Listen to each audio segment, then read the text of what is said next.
این زن شیطانی ترین زنی بود که تا حالا روی زمین زندگی کرده بود. اوایل دهه 1900 در شرق نیوجرسی فالگیری به نام لوناتیک یه مغازه کوچیک توی مرکز خرید داشت. مردم معمولا ازش دوری میکردن چون رفتار عجیبی داشت، اما هر کسی که وارد مغازش میشد اون کف دستش رو میخوند و یه تاریخ بهش میگفت، تاریخی که قرار زندگیش تموم بشه. ترسناک‌ترین قسمت ماجرا همیشه درست میگفت. کم کم توی شهر معروف شد تا اینکه یه شبی افسر پلیس به اسم رونی برای امتحان کردنش رفت پیشش. لونا به کف دستش نگاه کرد و گفت امروز آخرین روزته.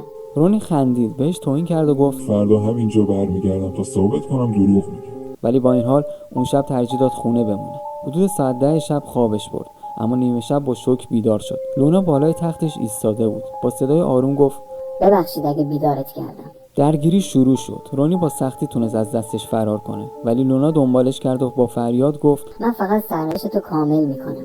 از پله ها افتادن پایین. وقتی رونی به هوش اومد، لونا بیهوش کنار نرده ها افتاده بود. اونو با دستبند به نرده بست و رفت دنبال کمک، اما وقتی برگشتن لونا ناپدید شده بود. اون شب بعد از رفتن همه، رونی روی تخت دراز کشید تا آروم بشه، اما از تاریکی یه صدا شنید. بیاین دوباره امتحان کنیم. اگه از این ویدیو خوشت اومد لایکش کن و حتما کافه دویل رو فالو کن. موفق باشی.